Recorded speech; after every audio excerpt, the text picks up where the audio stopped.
आज के रोज हम लोग कंपैरेटिव पॉलिटिक्स के बारे में पढ़ने जा रहे हैं और आज एक बहुत ही इम्पोर्टेंट किताब जो कंपैरेटिव पॉलिटिक्स में पढ़ाई जाती है उस किताब के बारे में हम चर्चा करेंगे। किताब का नाम है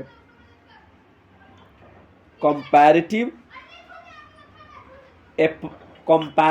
पॉलिटिक्स ए डेवलपमेंट अप्रोच।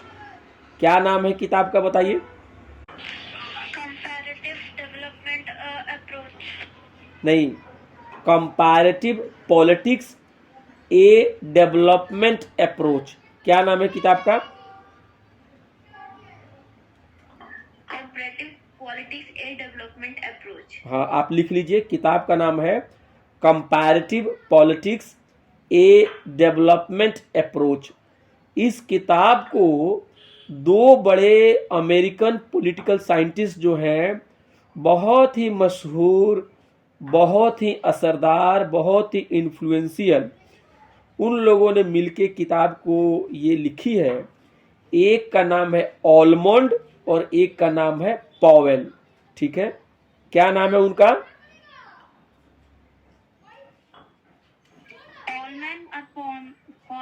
नहीं, पॉवेल। आप स्पेलिंग में बता रहा हूं, वो भी लिख लीजिए। Almond, ALMOND, ALMOND, almond. And Powell का स्पेलिंग हो गया POWELL।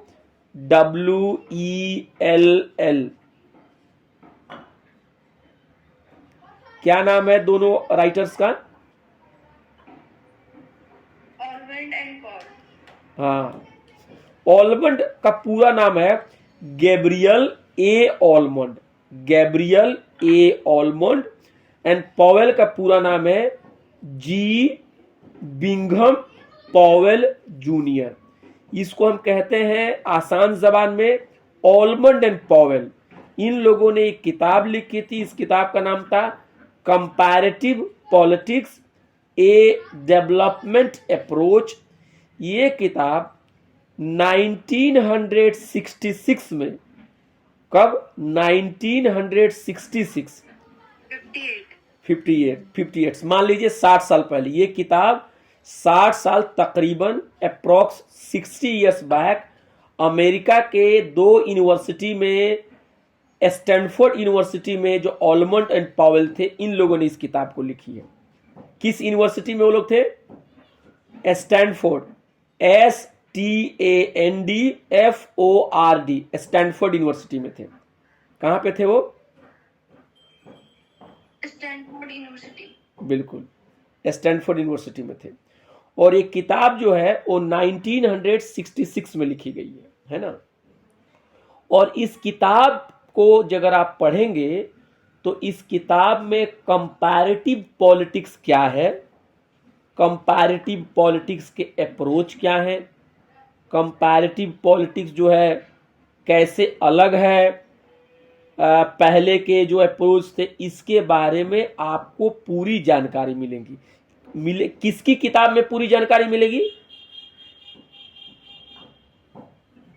कंपैरेटिव पॉलिटिक्स और उसके अप्रोच के बारे में। हाँ, और इस किताब को किसने लिखा है?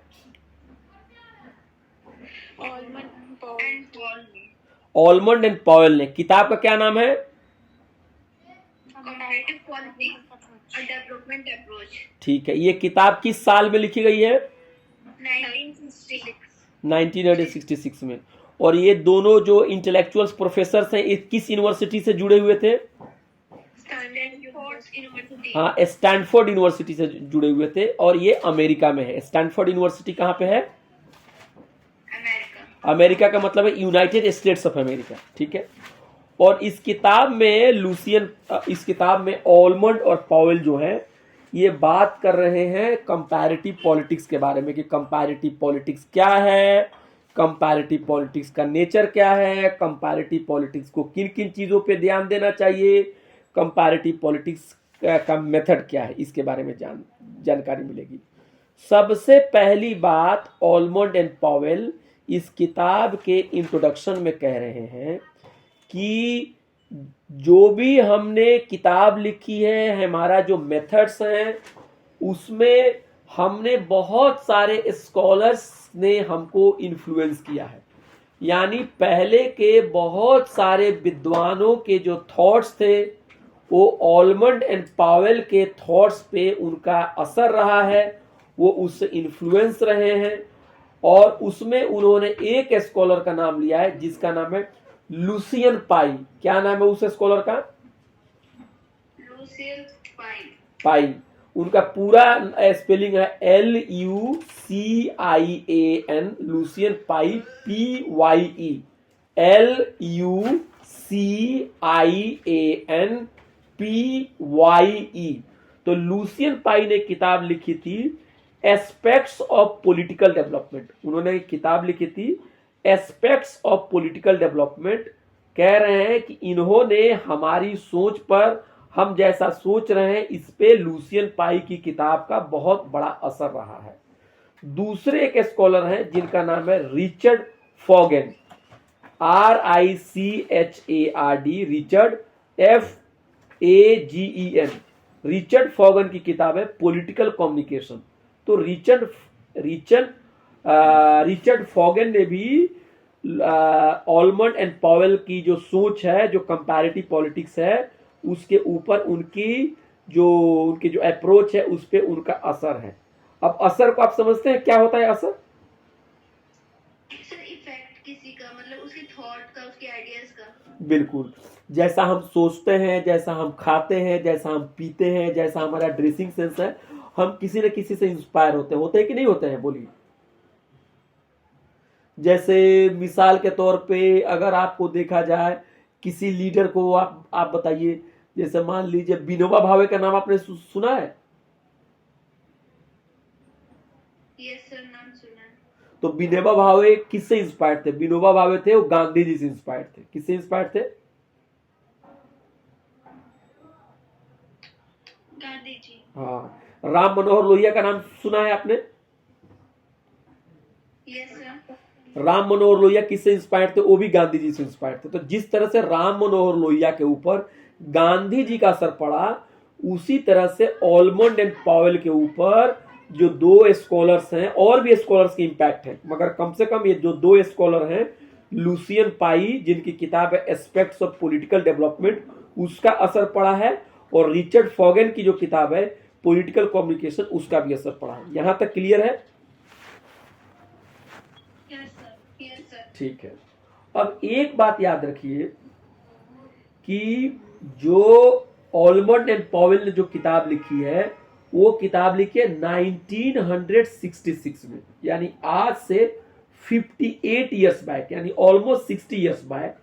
और उस जमाने में अमेरिका में जो पॉलिटिकल साइंस का जो कल्चर था, पॉलिटिकल साइंस का जो माहौल था, उसमें एक बहुत बड़ा इनकलाब आया था। इनकलाब का मतलब होता है कि उसमें बहुत बदलाव तेजी से हो रहे थे, और इसको ऑलमंड एंड पॉवेल कह रहे हैं कि लास्ट डिकेड्स जो है उसमें हमने बहुत सारा इंटेलेक्चुअल रिवॉल्यूशन देखा है अमेरिका में। तो जब ये किताब 1966 में लिखी गई है, तो उसका लास्ट डिकेड कौन सा हुआ? 1950s और 1960s हुआ ना?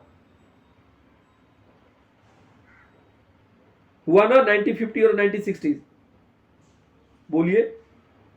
Yes sir. तो 1950s में और 1960s में अमेरिका में जो पॉलिटिकल साइंस से रिलेटेड जो अप्रोच थे, उसमें काफी तेजी से बदलाव हुआ। और ऑलमंड एंड पॉवेल जो है, इस बदलाव को उन्होंने नाम दिया इंटेलेक्चुअल रिवॉल्यूशन।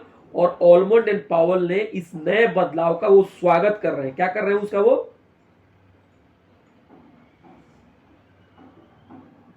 उसका वो वेलकम कर रहे हैं, और कह रहे हैं ऑलमंड एंड पॉवेल कि देखिए, अमेरिका में जो पॉलिटिकल साइंस की जो पढ़ाई हो रही है, उसमें अब बदलाव हो रहे हैं, बहुत तेजी से वो बदल रहा है, और उसके अंदर में सोशियोलॉजी का असर पड़ रहा है, उसके अंदर में एंथ्रोपोलॉजी का असर पड़ रहा है, और उसके अंदर में जो साइकोलॉजिकल मेथड्स हैं उसका भी असर पड़ रहा है और थियरीज का भी बहुत सारा असर पड़ रहा है। आप समझ रहे हैं? जो पॉलिटिकल साइंस जो इमर्ज कर रहा था 1950s में और 1960s में, उसमें क्या है, वो इंटरडिसिप्लिनरी उसका नेचर हो गया था, यानी बहुत सारे सब्जेक्ट का उसके अंदर असर था। बहुत सारे सब्जेक्ट के जो मेथड्स होते हैं, जो टूल्स होते हैं, उसका इस्तेमाल कंपैरेटिव पॉलिटिक्स में हो रहा था, जिसमें सोशियोलॉजी था, जिसमें एंथ्रोपोलॉजी था, जिसमें साइकोलॉजी था। ये बात यहां तक क्लियर है? बोलिए। Yes sir. अभी तक मैंने क्या पढ़ाया बताइए, बोलिए।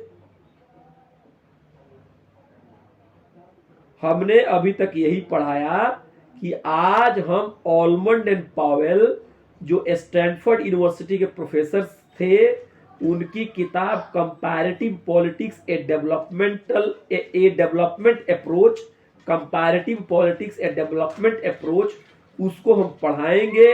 ये किताब 1966 में लिखी गई है और इस किताब में ऑलमंड एंड पावेल इस किताब के इंट्रोडक्शन में ये बात कह रहे हैं कि अमेरिकन पॉलिटिकल साइंस में बहुत तेजी से बदलाव हो रहे हैं, और ये बदलाव इसलिए भी हो रहे हैं कि अमेरिकन पॉलिटिकल स्टडीज में सोशियोलॉजी का असर, एंथ्रोपोलॉजी का असर, साइकोलॉजी का असर, उसके मेथड्स एंड उसके थियरीज का असर वहां पे बहुत तेजी से बढ़ रहा है। क्या हो रहा है? उसका असर बढ़ रहा है। अब उन्होंने ये कहा कि जो कंपैरेटिव पॉलिटिक्स का एक जो नया मतलब मेथड जो आया है, जिसको बहुत सारे विद्वानों ने कहा है कि बिहेवियरियल अप्रोच है ना। कौन सा अप्रोच कहा उन्होंने? Behavioural approach. हाँ, तो बिहेवियरियल अप्रोच जो आया, तो बिहेवियरियल अप्रोच क्यों आया? और जो पहले के पॉलिटिकल साइंटिस्ट थे, जो कंपैरेटिव पॉलिटिक्स थे, जो पुराने जमाने के, जो उस दौर से पहले के जो कंपैरेटिव पॉलिटिक्स थे, जो बहुत ही लीगल था, कॉन्स्टिट्यूशनल था, वो मेथड की क्या कमियां थी कि नया कंपैरेटिव पॉलिटिक्स आया? क्या वजह थी कि बिहेवियरियल मेथड आया? क्या प्रॉब्लम था कि पहले के कंपैरेटिव जो गवर्नमेंट और जो उनके पहले के अप्रोच थे, जो ट्रेडिशनल अप्रोच थे, उसमें क्या कमियां थी? तो ऑलमंड एंड पावेल कह रहे हैं कि 3 कमियां थी, 3 दिक्कत थी पहले के अप्रोच में। कौन से अप्रोच में दिक्कत थी बताइए? कंपैरेटिव नहीं, कंपैरेटिव पॉलिटिक्स के जो ट्रेडिशनल मेथड थे, ये traditional method world war second से पहले चलते थे। जो ट्रेडिशनल मेथड थे वो बहुत ही फॉर्मल मेथड थे, वो लीगल मेथड थे, वो ट्रेडिशनल मेथड थे। इस मेथड को लेके ऑलमंड एंड पावेल एंड बाकी सारी स्कॉलर्स ने उसकी आलोचना की, और उनकी जगह पे उन्होंने जो नया अप्रोच लाया उसका नाम रखा गया बिहेवियरियल अप्रोच, है ना। तो बिहेवियरियल अप्रोच क्यों आया? क्योंकि जो पुराने जो मेथड थे उसमें बहुत सारी कमियां थी, जिसमें 3 कमियों को यहाँ पे ऑलमंड एंड पावेल यहाँ पे गिना रहे हैं, जिसको मैं बताऊंगा। तो Almond and Powell behavioural method का क्रिटिसाइज कर रहे हैं कि ट्रेडिशनल मेथड का क्रिटिसाइज कर रहे हैं? ट्रेडिशनल का कर रहे हैं। किसका कर रहे हैं वो? ट्रेडिशनल। और जो ऑलमंड एंड पावेल जिस मेथोडोलॉजी को सपोर्ट कर रहे हैं, वो कौन से मेथड, वो किस पे बेस्ड है बताइए? वो बिहेवियरियल मेथड पर बेस्ड है। किस पे है वो? Behaviour method. हाँ, तो Almond and Powell behavioural method के सपोर्टर हैं कि ट्रेडिशनल मेथड के सपोर्टर हैं? हाँ, और ऑलमंड एंड पावेल किसकी आलोचना कर रहे हैं? बिहेवियरियल मेथड की कर रहे हैं कि ट्रेडिशनल मेथड की कर रहे हैं? बिल्कुल कहा, बिल्कुल सही कहा। तो जो ट्रेडिशनल मेथड है उसको हम तरह तरह के नाम से जानते हैं ना। उसको कोई ट्रेडिशनल मेथड भी कहता है, कोई उसको लीगल कॉन्स्टिट्यूशनल मेथड भी कहता है, कोई उसको कंपैरेटिव गवर्नमेंट बोलता है, उसका नाम कंपैरेटिव गवर्नमेंट रखा जाता है। और जो नया मेथड आया वो मेथड कंपैरेटिव पॉलिटिक्स की बात किया, नया मेथड ने कंपैरेटिव पॉलिटिक्स की बात की। नया मेथड ने किस चीज की बात की? कंपैरेटिव पॉलिटिक्स बात की, ठीक है। और उन्होंने किसकी आलोचना की? कंपैरेटिव गवर्नमेंट मॉडल की आलोचना की, ट्रेडिशनल अप्रोच की आलोचना की, लीगल एंड फॉर्मल जो अप्रोच थे, ट्रेडिशनल अप्रोच थे, उसकी उन्होंने आलोचना की। ठीक है, तो वो कह रहे कि तीन दिक्कत है, तीन दिक्कत है। जो मेथड सेकेंड वर्ल्ड वॉर से पहले था उसमें तीन दिक्कतें थी। क्या थी तीन दिक्कतें? बता रहे हैं, है ना। कह रहे हैं पहला दिक्कत ये था कि ये यूरोपियन जो कंट्रीज थे, यूरोपियन जो देश थे, वो उन्हीं तक कन्फाइंड था। यानी जो ट्रेडिशनल मेथड था सेकेंड वर्ल्ड वॉर से पहले, ये जो ट्रेडिशनल मेथड था वो क्या करता था? वो यूरोपियन देश जैसे ब्रिटेन, जैसे फ्रांस, जैसे जर्मनी, जैसे इटली, जैसे रशिया और जो ओल्ड कॉमनवेल्थ थे, उन्हीं तक ये महदूद था, उन्हीं तक ये सीमित था। लेकिन आपको पता है कि सेकेंड वर्ल्ड वॉर के बाद क्या हुआ अंतरराष्ट्रीय जगत में? आपको पता है क्या हुआ है सेकेंड वर्ल्ड वॉर के बाद? बताइए। द्वितीय विश्व युद्ध के बाद दुनिया की राजनीति कैसे बदली? बताइए।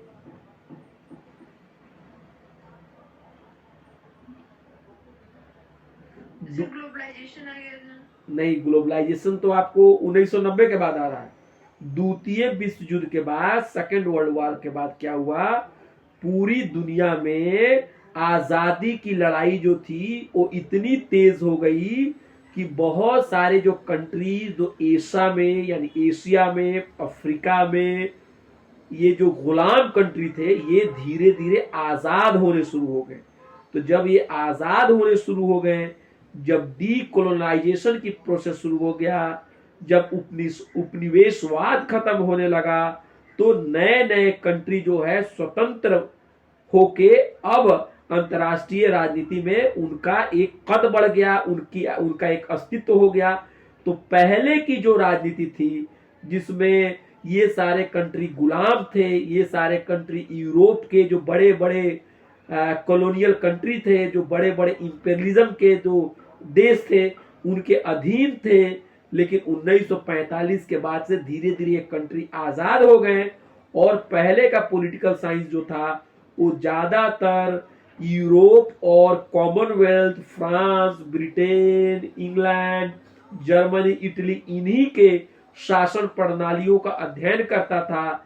लेकिन 1945 के बाद चूंकि अफ्रीका और एशिया में बहुत सारे देश आजाद हो गए, तब यह बात महसूस की गई कि जो ट्रेडिशनल अप्रोच है ये काम नहीं कर रहा है।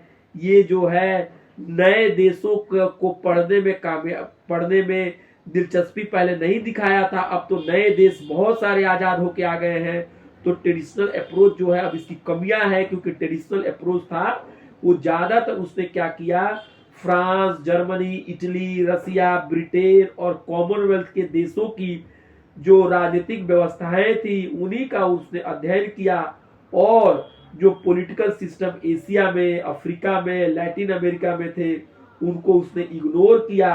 और इससे क्या हुआ कि ये बात महसूस की गई कि नहीं, अब कंपैरेटिव पॉलिटिक्स को तीसरी दुनिया, Asia, Africa, Latin America, south के देशों का भी अध्ययन एक सिस्टमेटिक तरीके से करना होगा। ये अध्ययन पहले के दौर में नहीं हो पाया था।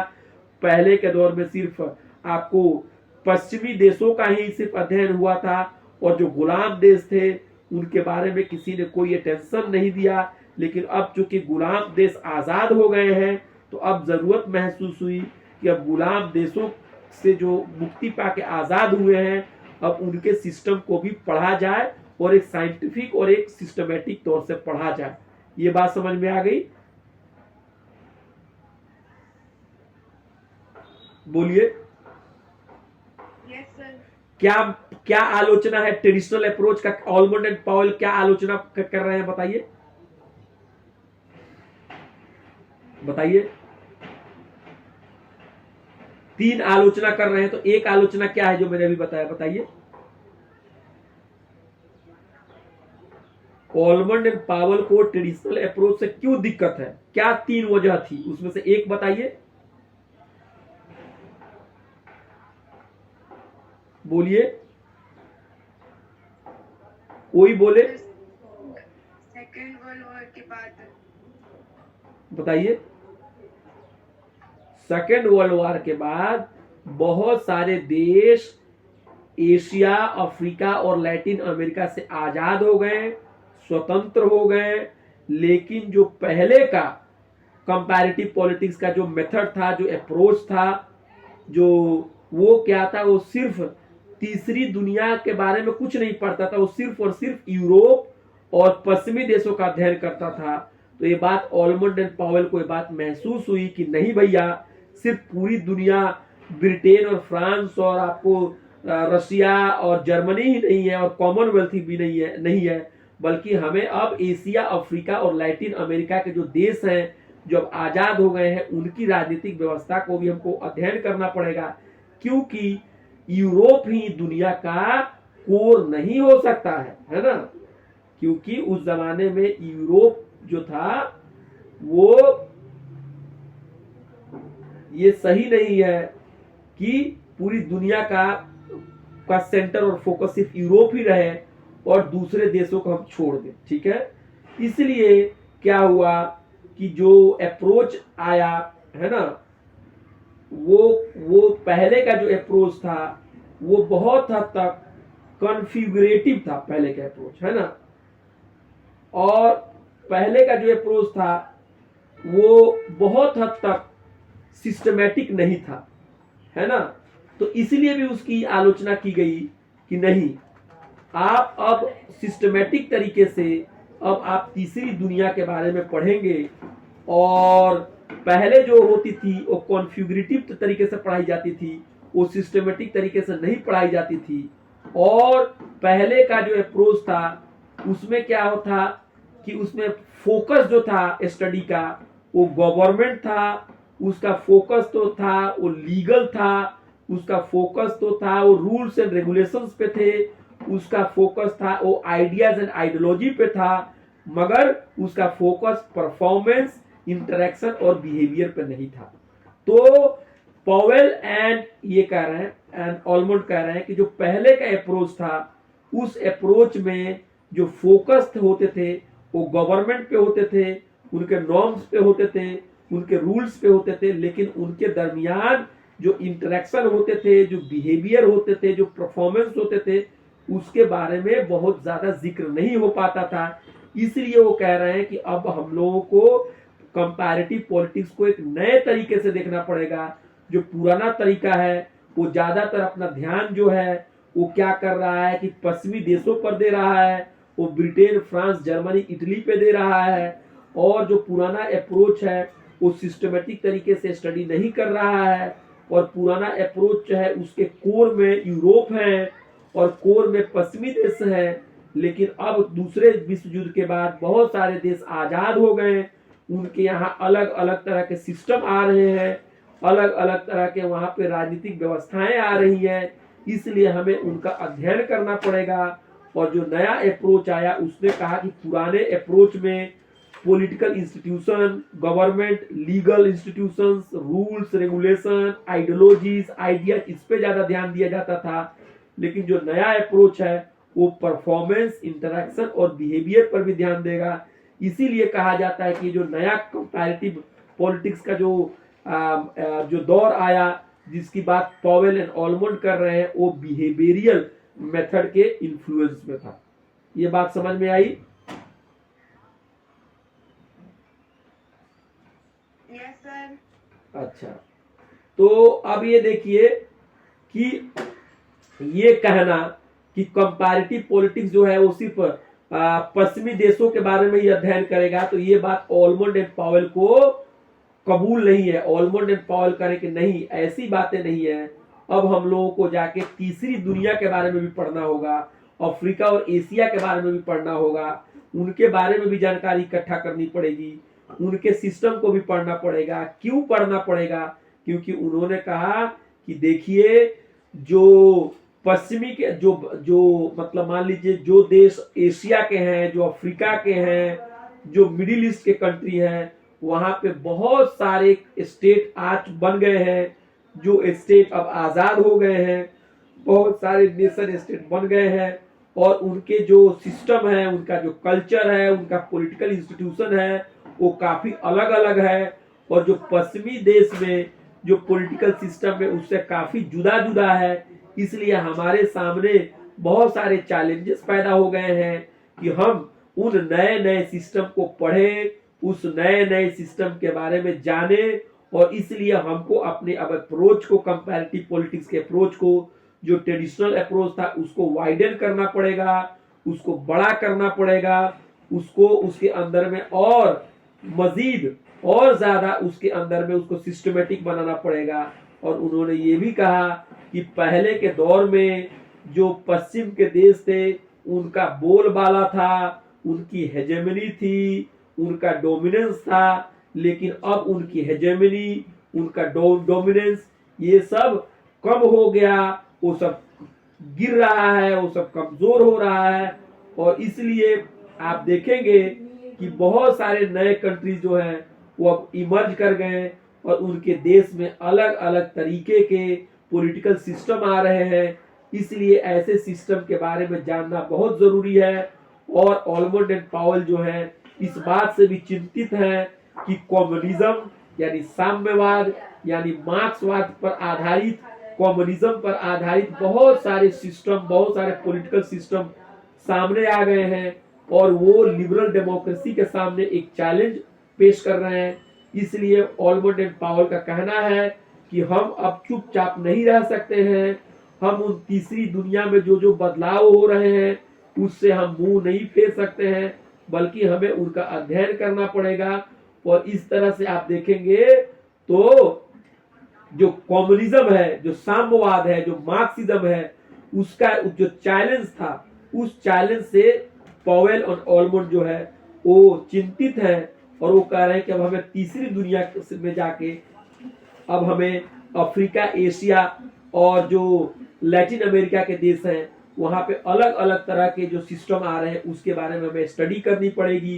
पहले के दौर में सोच ये थी कि पूरी दुनिया में डेमोक्रेसी आ जाएगी, पूरी दुनिया में वेस्टर्न लिबरलिज्म आ जाएगा, लेकिन ऐसा नहीं हुआ। इसलिए ऑलमंड एंड पावेल का कहना है कि हमें अब सारे समाज को पढ़ना पड़ेगा, उनके कॉम्प्लेक्सिटीज को समझना पड़ेगा। इसलिए उन्होंने कहा है कि जो नया सिचुएशन है, ये जो नया दौर है 1945 के बाद से जिस तरह से तेजी में बदलाव आ रहे हैं, ये अनसर्टेनिटी का दौर है। अनसर्टेनिटी का मतलब है ये अनिश्चितताओं का दौर है, ये थ्रेट का दौर है, यानी वेस्टर्न पावर के लिए एक थ्रेट का, एक धमकी का दौर है। ये ऐसा दौर है जहां पे बहुत सारा कंफ्यूजन व्याप्त है पॉलिटिकल सिस्टम को लेके, और यहाँ पे बहुत सारी इनस्टेबिलिटी भी देखी जा रही है, मतलब तीसरी दुनिया में देखी जा रही है, एशिया अफ्रीका में देखी जा रही है। और इसलिए ये सोच लेना कि जैसा एक्सपीरियंस यूरोप में हुआ वैसा ही यहाँ होगा, ये गलत है। इसलिए हमें चाहिए, यानी ऑलमंड एंड पावेल कह रहे हैं कि हमें चाहिए कि हम इस तीसरी दुनिया, एशिया, अफ्रीका और लैटिन अमेरिका के देशों में जाएं और उनके अलग अलग सिस्टम को पढ़ें और उन सिस्टम के बारे में हम जाने। तो ऑलमंड एंड पावेल ये बात कह रहे हैं कि हमें इंटेलेक्चुअल इनोवेशन करने की जरूरत है, हमें कोशिश करनी है कि हम समाज के अंदर में तीसरी दुनिया में जो कॉम्प्लेक्सिटीज है, जो जटिलता है, उसको हम समझें। हमको बौद्धिक तौर पर नए नए बदलाव करने की जरूरत है, और वो ये भी कह रहे हैं कि एक न्यू इंटेलेक्चुअल ऑर्डर बनाने की जरूरत है, एक नए तौर पर बौद्धिक एक सिस्टम बनाने की जरूरत है। और इसलिए ऑलमंड एंड पावेल कह रहे हैं कि आपको 4 चीजें करनी होगी अगर आप ऐसा करना चाहते हैं। तो पहला चीज एक करना पड़ेगा कि हमें एक कॉम्प्रिहेंसिव स्कोप के लिए सर्च करना पड़ेगा, हमको रियलिज्म के लिए सर्च करना पड़ेगा, हमको प्रेसिजन के लिए सर्च करना पड़ेगा, और हमको थियोरेटिकल जो ऑर्डर है इसके लिए सर्च करना पड़ेगा।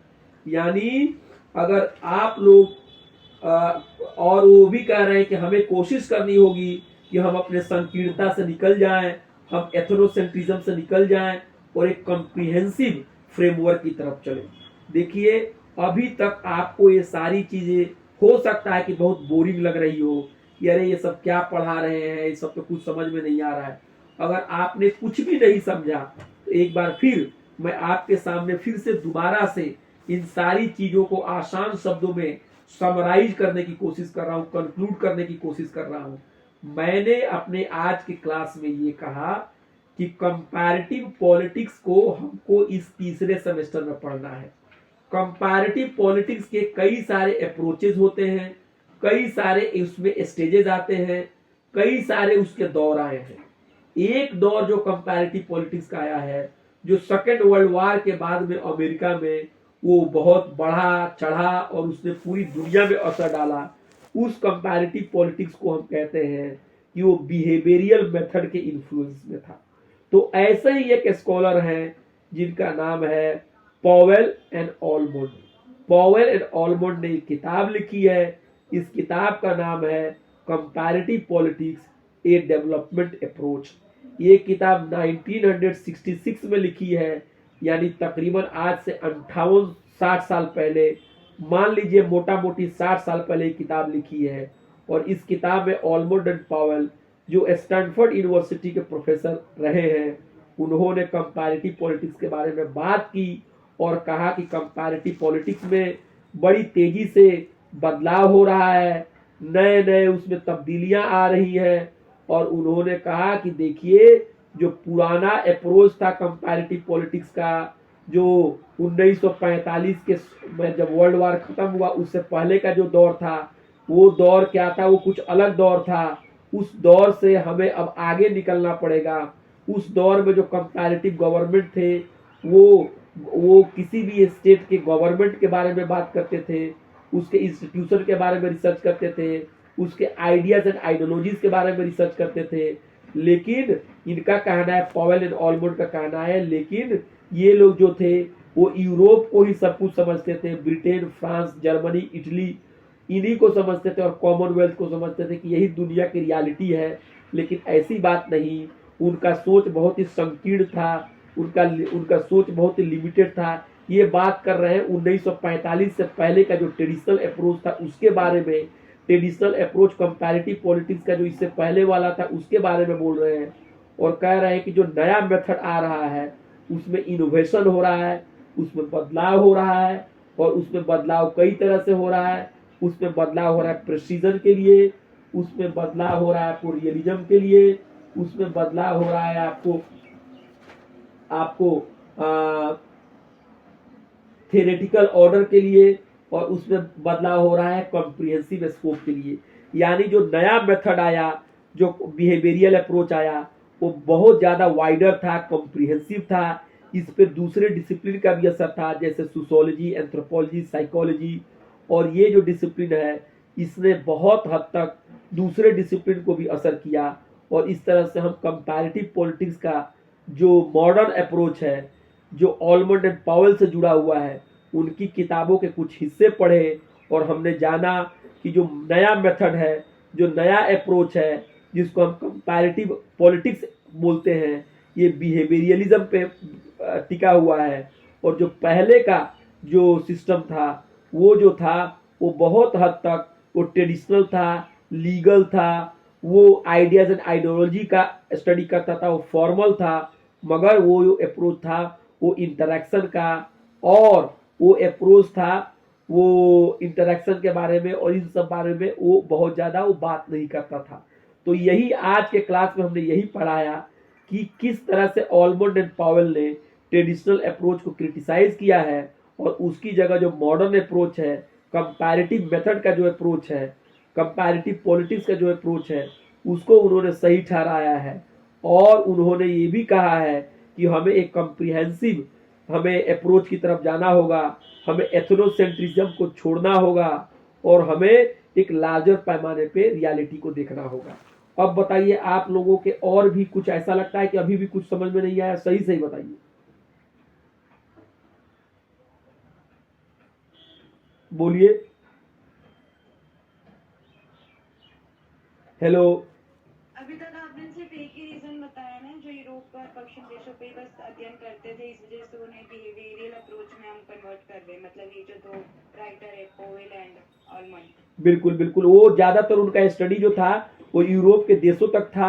वो ज्यादातर फॉर्मल इंस्टीट्यूशन का स्टडी करते थे, और उसमें क्या था कि जो एशिया के और अफ्रीका के और लैटिन अमेरिका के नए नए देश जो थे वो जो आज़ाद हुए थे उनके बारे में वो अध्ययन नहीं करते थे। तो इसलिए पॉवेल कह रहे हैं कि नहीं, हमको कंपैरेटिव पॉलिटिक्स के अप्रोच को क्या करना पड़ेगा, उसको लार्ज करना पड़ेगा, और उसमें तीसरी दुनिया के बारे में पढ़ना पड़ेगा, क्योंकि वहां पे तरह तरह के पॉलिटिकल सिस्टम आ रहे हैं और वो कई तरह के चैलेंजेज और थ्रेट जो है वो लिबरल डेमोक्रेसी के ऊपर डाल रहे हैं।